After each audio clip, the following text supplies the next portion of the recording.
नमस्कार दोस्तों, कोरोना के कर्मवीर कार्यक्रम में आपका स्वागत है। दुनिया शायद इस वक्त पिछले कुछ सदियों के सबसे बड़े संकट से जूझ रही है, जहां पूरी मानवता के सामने एक ऐसा दुश्मन आ डटा है जो दिखाई तक नहीं देता। उसका अगला वार क्या होगा, कोई अंदाजा नहीं लगा सकता। जी हां, हम बात कर रहे हैं कोरोना वायरस की, जिसके सामने दुनिया असहाय नजर आ रही है। लेकिन ऐसा भी नहीं है कि पूरी मानवता ने इसके सामने हथियार डाल दिए हों। इस कठिन लड़ाई में कुछ कर्मवीर योद्धा ऐसे हैं जो पूरी शिद्दत से ये जंग लड़ रहे हैं, न सिर्फ अपने लिए बल्कि पूरे समाज के लिए। ये वो कर्मवीर योद्धा हैं जो निराशा भरे इस माहौल में भी लोगों को मुस्कुराने का मौका देते हैं, जो अपना सब कुछ दांव पर लगाकर लोगों की उम्मीद को मरने नहीं दे रहे हैं।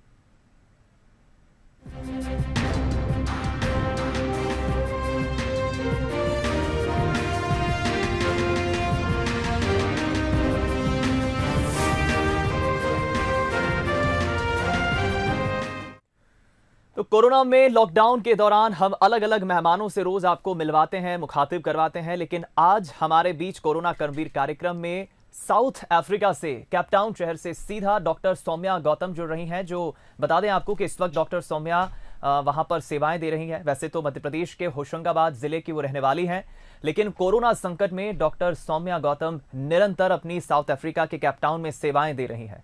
साउथ अफ्रीका में भारत का वो मान बढ़ा रही है। सौम्या गौतम डॉक्टर होने के साथ साथ मॉडलिंग और डांसिंग का भी काफी शौक रखती हैं। साउथ अफ्रीका में रहकर वे कई ब्यूटी कॉन्टेस्ट भी जीत चुकी है। डॉक्टर सौम्या को स्माइल फाउंडेशन ने साउथ अफ्रीका का ब्रांड एम्बेसडर भी बनाया है। सेवा के क्षेत्र में उन्हें कई इंटरनेशनल और नेशनल अवार्ड्स भी मिल चुके हैं। चलिए, तो फिलहाल हम सीधा रुख करेंगे। हमारे साथ खुद डॉक्टर सौम्या गौतम सीधा साउथ अफ्रीका के केपटाउन से लाइव जुड़ गई हैं। डॉक्टर सौम्या, स्वागत है आपका बंसल न्यूज के कर्मवीर कार्यक्रम में। थैंक यू सो मच मुझे आपके शो पर इनवाइट करने के लिए। सबसे पहले डॉक्टर सौम्या, हम यही जानना चाहेंगे क्योंकि पूरा विश्व इस वक्त कोरोना महामारी से लड़ रहा है, और साउथ अफ्रीका की हम अगर बात करें तो वहां पर फिलहाल क्या हैं हालात कोरोना के? देखिए, कोरोना एक पैंडेमिक है और वो पूरी दुनिया में बहुत बुरी तरीके से फैला हुआ है। साउथ अफ्रीका के भी हालात कुछ ज्यादा अच्छे नहीं हैं। दिन पर दिन केसेस बढ़ते जा रहे हैं, पॉजिटिव केसेस आते जा रहे हैं, डेथ बढ़ती जा रही है। तो अभी यहाँ पे भी कुछ गंभीर हालात हैं। जी, अगर हम आंकड़ों की बात करें, मोटे आंकड़ों के तौर पर, तो कितने आंकड़े हैं फिलहाल साउथ अफ्रीका में कोरोना के? जो मैंने अभी रिसेंटली स्टैटिस्टिक्स चेक किया था, उसके अकॉर्डिंग साउथ अफ्रीका में 8,000 से ऊपर पॉजिटिव केसेस पहुंच चुके हैं और 160 के ऊपर करीबन कुछ डेथ हो चुकी है। Okay, and doctor Soumya, Bharat में भी लगातार सरकार और प्रशासन तैयारियां कर रहा है कोरोना से लड़ने के लिए। लॉकडाउन के तीसरे फेज में हम इस वक्त जी रहे हैं। भारत में जो इस वक्त तैयारियां कोरोना को लेकर हो रही हैं, और भारत के हालात पर साउथ अफ्रीका के लोग क्या सोचते हैं? सबसे पहले तो मैं ये बताना चाहूंगी कि भारत एक बहुत बड़ा देश है जिसकी जनसंख्या काफी ज्यादा मात्रा में है। तो भारत जैसे देश को इस पैंडेमिक से बचाना इतना आसान नहीं है। पर यहाँ पर भी साउथ अफ्रीका में काफी लोग बात कर रहे हैं कि हम लोग तारीफ करते हैं भारत की, कि जिस हिसाब से भारत इस पैंडेमिक को कंट्रोल कर रहा है, जिस हिसाब से भारत की गवर्नमेंट ने लॉकडाउन को इनिशिएट किया जल्द से जल्द, मुझे लगता है कि वो सबसे ज्यादा निर्णय है। आज भारत पूरी दुनिया में एक मिसाल बना हुआ है, जिस तरीके से वो इतनी बड़ी देश की जो जनता है, जिस तरीके से वो उनको देखरेख कर रहा है, लॉकडाउन को इनिशिएट कर रहा है। एक टीम वर्क होना बहुत ज्यादा जरूरी होता है, जो भारत में दिखाई देता है।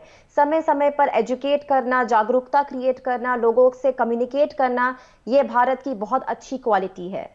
जी, डॉक्टर सौम्या, हम ये भी जरूर जानना चाहेंगे कि साउथ अफ्रीका के केपटाउन में जो आप सर्विसेज दे रही हैं अपनी, कितने वक्त से आप सर्विस दे रही हैं, आपकी वर्किंग कैसी है और वहां पर आपकी ड्यूटी कैसी है?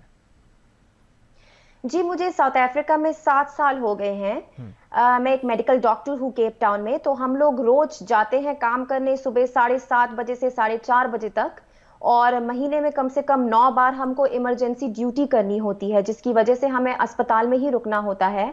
और क्योंकि ये पैंडेमिक बहुत सीवियर है, तो हम लोगों को बहुत ज्यादा प्रिकॉशन लेना होता है, पूरा पीपीई किट यूज करना होता है। स्पेशली इस टाइम पे हमें ज्यादा हाई प्रिकॉशन के साथ काम करना पड़ता है, और हमारा काम का वर्कलोड भी ज्यादा बढ़ चुका है। जी, डॉक्टर सौम्या, हम ये भी ज़रूर जानना चाहेंगे कि चूंकि भारत और साउथ अफ्रीका के अगर हम हालातों के कंपैरिजन करें, अंतर की बात करें, तो क्या अंतर आप पाती हैं? साउथ अफ्रीका में क्या खामियां आप देखती हैं, क्या अच्छी बातें आप देखती हैं, और भारत में क्या खामियां अच्छी बातें देखती हैं? दोनों देशों में क्या अंतर देखती हैं? देखिए, दोनों देशों की एक जो सबसे अच्छी बात है जो मैं महसूस करती हूँ या देखती हूँ न्यूज़ के थ्रू, सोशल मीडिया के थ्रू, वो ये है कि जैसे ही इस वायरस ने हम लोगों पर अटैक किया, इन दोनों देशों ने लॉकडाउन को इनिशिएट किया। मुझे लगता है कि वो सबसे अच्छा डिसीजन है, सबसे अच्छा निर्णय है एक ह्यूमन चेन को ब्रेक करने के लिए और इस वायरस को रोकने के लिए। भारत और साउथ अफ्रीका में काफी पॉवर्टी है, लो सोशो इकोनॉमिक ग्रुप के लोग हैं, पर साउथ अफ्रीका में एक जो प्रॉब्लम मैं देखती हूँ वो ये है कि यहाँ पे टीबी और एचआईवी के केसेस बहुत ज्यादा है अगर आप बाकी किसी देश से कंपेयर करें तो। और पॉवर्टी और लो सोशो इकोनॉमिक होने की वजह से ये जो वायरस है ऑलरेडी इन लोगों को बहुत ज्यादा बीमार कर रहा है, जो पहले से ही काफी बीमार हैं, टीबी में है, एचआईवी में है, जिसकी वजह से उनकी इम्यूनिटी बहुत कम होती जा रही है। तो शायद मेरे लिए सबसे ज्यादा चिंता का जो एक रीजन है वो यही है अभी साउथ अफ्रीका में फिलहाल, कि हम लोग कैसे मैनेज करेंगे जो पेशेंट्स ऑलरेडी टीबी और एचआईवी से हैं। जी। डॉक्टर सौम्या, हम ये भी देख रहे हैं कि इस कोरोना पैंडेमिक ने हमारी लाइफस्टाइल को, जीवन शैली को इतना बदल के रख दिया है। हम टेक्नोलॉजी का भरपूर सहारा जो है ले रहे हैं। इस वक्त ऑनलाइन पैटर्न पे हम काम कर रहे हैं, वर्क फ्रॉम होम पैटर्न पे हम दुनिया जो है इस वक्त कारगर काम कर रही है। आप इस वक्त साउथ अफ्रीका के कैपटाउन से हमारे साथ लाइव जुड़े हैं, लेकिन हमें बिल्कुल नहीं लग रहा हम इतने बेहतर तरीके से संवाद कर पा रहे हैं। आप अपने परिवार और दोस्तों से कैसे संपर्क करती है, कैसे कितने कितने समय में आप बातचीत करती हैं, क्योंकि आप कैपटाउन साउथ अफ्रीका में हैं। भारत में जो आपके रिलेटिव्स या फ्रेंड्स हैं उनसे आप कैसे अपना कांटेक्ट बनाती है? देखिए, मैं भारत से तो हमेशा कनेक्टेड रहती हूँ क्योंकि भारत मेरा मदरलैंड है। तो मैं अपनी फैमिली से, अपने दोस्तों से सोशल मीडिया के थ्रू, व्हाट्सएप के थ्रू, फेस टाइम के थ्रू एवरी डे मैं उनसे कनेक्ट करती हूँ और रोज बात करती हूँ। तो मुझे लगता है ये हम लोगों को जो इंटरनेट मिला है, इंटरनेट की जो दुनिया है, मैं उसके लिए बहुत थैंकफुल हूँ। कम से कम हमें मुझे साउथ अफ्रीका में रहकर भी ऐसा नहीं लगता है कि मैं भारत से दूर हूँ, क्योंकि इंटरनेट की वजह से और सोशल मीडिया की वजह से मैं बहुत अच्छी तरीके से कनेक्ट कर पाती हूँ भारत के लोगों से और अपनी फैमिली से। डॉक्टर सौम्या, आप आने वाले वक्त को कैसे देखती हैं? क्योंकि जाहिर है कि हालात सामान्य कब होंगे किसी को नहीं पता। वैक्सीनेशन कोरोना की अब तक बनी नहीं है, लेकिन तमाम काम करने के तौर तरीकों में, इंसान के व्यवहार में, हर चीज़ में इतना परिवर्तन आ गया है, तब्दीली आ गई है कि आने वाले बहुत बड़े वक्त तक हमारे लिए काफ़ी चैलेंजेस हैं, काफ़ी अपॉर्चुनिटीज़ भी रहेंगी। तो किस तरह के आप बदलाव देखती हैं साउथ अफ्रीका में भी, इंडिया में भी, या पूरे ग्लोबली हम अगर बात करें तो?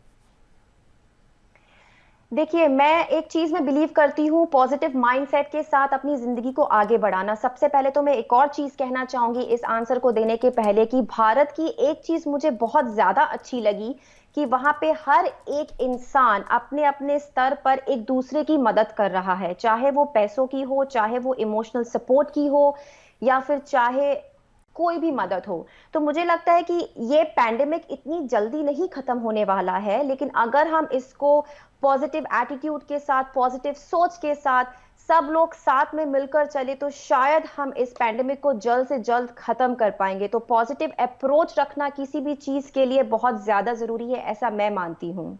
बिल्कुल, ये आपने बहुत अच्छी बात कही है और हमें बहुत खुशी है कि हम आपसे इस वक्त सीधा साउथ अफ्रीका के कैपटाउन से लाइव इंटरेक्ट कर रहे हैं, वहाँ के हालातों पर भी बातचीत कर रहे हैं। डॉक्टर सौम्या, आप हमारे तमाम उन दर्शकों को क्या मैसेज देंगी जो इस वक्त तमाम टीवी व्यूअर्स बंसल न्यूज़ पे आपको देख रहे हैं? साउथ अफ्रीका के लोगों को या फिर आप इंडिया के लोगों को क्या मैसेज देंगी? क्योंकि इसमें कोई दौमत नहीं, डॉक्टर्स, पुलिसकर्मी, सफाई कर्मियों के अलावा तमाम फ्रंटलाइन वर्कर्स को बंसल न्यूज़ सल्यूट कर रहा है। आप क्या मैसेज देंगे उन तमाम लोगों को?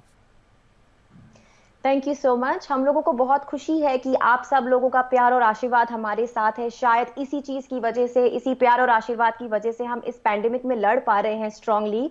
मैं सबको प्लीज ये मैसेज देना चाहूंगी कि आप अपने गवर्नमेंट के बनाए हुए रूल्स एंड रेगुलेशंस को और WHO गाइडलाइंस को प्लीज फॉलो कीजिए, क्योंकि ये एक बहुत क्रूशियल टाइम है। हम सब लोगों को साथ में रहकर ही इस चीज से जीतना है। तो मैं चाहती हूँ कि मेक श्योर कि आप अपने हाथों को बार बार वॉश कीजिए। मेक श्योर आप जब भी घर से बाहर जाते हैं, जब जरूरी है तभी घर से बाहर जाइए और अपने फेस मास्क का इस्तेमाल कीजिए। फिजिकल डिस्टेंसिंग और सोशल डिस्टेंसिंग बहुत ज्यादा जरूरी है इस पेंडेमिक से लड़ने के लिए। जी। तो मैं चाहती हूँ प्लीज आप समझने की कोशिश कीजिए कि ये पैंडेमिक बहुत सीरियस इशू है और हमें हर चीज का पालन करना है, तभी हम इन चीजों से बाहर आ पाएंगे। हम लोग आपके लिए अपनी जान को जोखिम में डालकर काम करते हैं। आप लोग प्लीज हमारे लिए अपने घर पर रहकर सेफ्टी को यूज कीजिए। चलिए, मुझे बहुत अच्छा लगा डॉक्टर सौम्या आपसे बातचीत करके, और साउथ अफ्रीका के केप टाउन में आप अपनी सर्विसेज दे रही हैं, इससे भारत का, मध्य प्रदेश का भी मान बढ़ता है। बहुत सारी शुभकामनाएं आपको और धन्यवाद। Thank you. तो ये थी हमारे साथ डॉक्टर सौम्या गौतम, जो हमारे साथ साउथ अफ्रीका के केप टाउन से लाइव जुड़ी, और उन्होंने बताया कि अफ्रीका में फिलहाल, साउथ अफ्रीका में क्या हालात हैं कोरोना को लेकर, क्या वहाँ के लोग विचार रखते हैं, इंडिया के जो हालात है, भारत की जो स्थिति है फिलहाल, उस पर उनकी क्या प्रतिक्रिया है। और वो भी यही अपील कर रहे हैं कि इस वक्त जो सबसे बड़ा योगदान देश में दे रहे हैं कोरोना के खिलाफ, वो तमाम हमारे फ्रंटलाइन वर्कर्स, डॉक्टर्स, पुलिसकर्मी सभी हैं, उन्हें वो थैंक यू भी कह रही हैं। फिलहाल एक छोटे से ब्रेक के लिए यहाँ पर रुक रहे हैं, तुरंत लौटते हैं एक और कर्मवीर मेहमान के साथ।